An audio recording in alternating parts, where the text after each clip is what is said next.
At bakit naman naumay ang person na yan?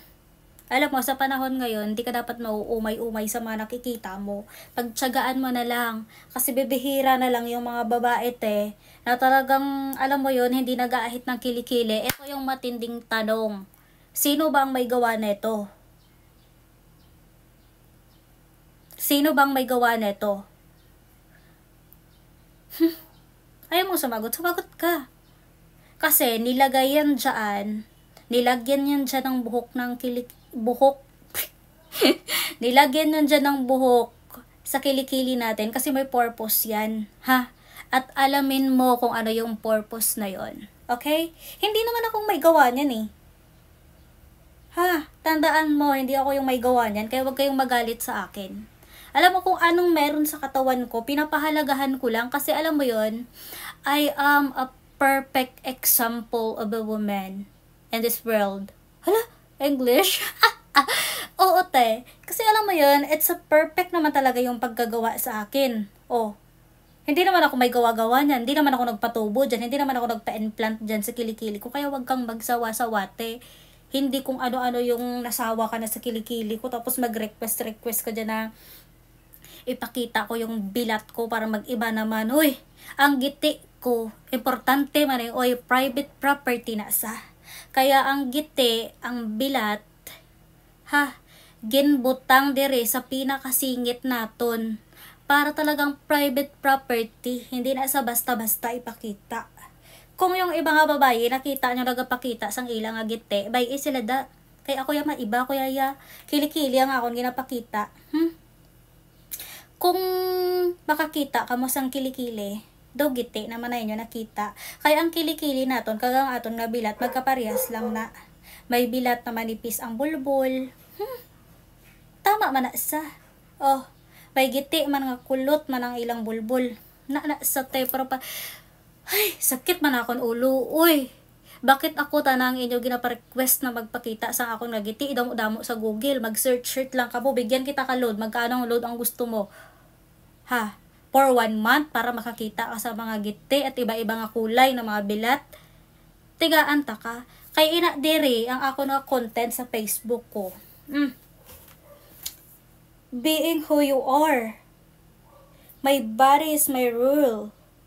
Being feminism of a woman na hindi mo kailangan magpauto sa social media na talagang nag-invento nga yung mga taga-China, di ba? Yung mga taga-Japan, mga Hapon, nag-invento sila ng mga resort. Kasi business nila yan. Magpropaganda sila, o sige, eraser mo ang kilikili mo, sige, eraser mo na sa... Tapos ikaw mga da sa ungo ka. Nagsinunod-sunod ka man, nag-in-order ka man, nagbinudul-budul ka man na, pati mo kilikili, i-shave mo na sa... Tapos... Pag ano mahimo sa kilikili mo, maghululubag, nagkaroon sang ingro ng ibang buhok, hindi nagkaroon sang uyapos ang kilikili mo, nag-itom-itom ang kilikili mo, din ka tayo magkadto. Mangayo ka kwarta sa Jessica Soho. Utok ba oy? Damo-damo ngayon ga mention sa Jessica Soho. Jessica Soho, buligi man ninyo ko kay ang kilikili ko naghubag kay damo ka arte nga linti ka. Ara aging butangan dya sang buhok sa kilikiling imo yaging inahit mo pa ya. Tas ang naghululubag nagkaroon da sa mga chicken pox kilikili mo mangayo kaya kwarta sa Jessica Soho ya. Ang agtot. Dapat nga daan sina mga auntie at uncle kung ano ang ginhatag sa imo. Batunon mo, ang importante wala baho. Sasabihin na naman sa iba dyan ng mga tao, wala kang proper hygiene.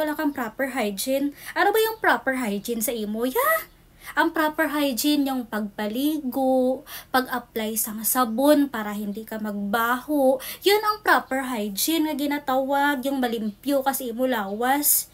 Hindi na yung proper hygiene na naintindihan mo mag-ahit kaya sige mo nga kilikili, tapos ang kilikili mo wabaho pa sa bilat sang angsod.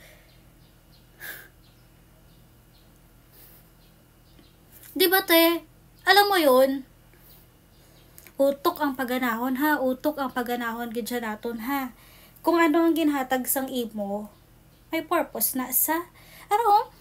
May proper hygiene gid limpyo kaayo, kapaligo adlaw-adlaw, wala baho ang kilikili, hindi yung nagpinauto ka sa Shopee kung ano yung mga bago na mga resort nung pandemic, tanda mo tong pandemic, damo-damo na mga produkto produkto ang nagagululuwa, damo-damo na mga kapwa nating Pilipino ang nagamato-mato sa obra sa mga product nila nga pangpaputi sa kilikili. Ang imo yan nagpinauto kaya nga linti ka.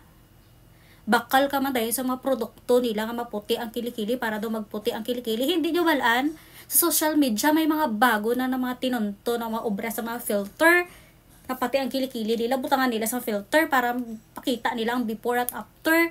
Tapos may invento para mga sugar wax para i-wax ko ang kilikili. Sang naghululubag ang mga kilikili, nagkanto sa Jessica Soho nga daw mga mango. Ngayo, kwarta. Bye! Kay makaon ako. Kay gutom ng personality, importante bago ligo yan ang adlaw.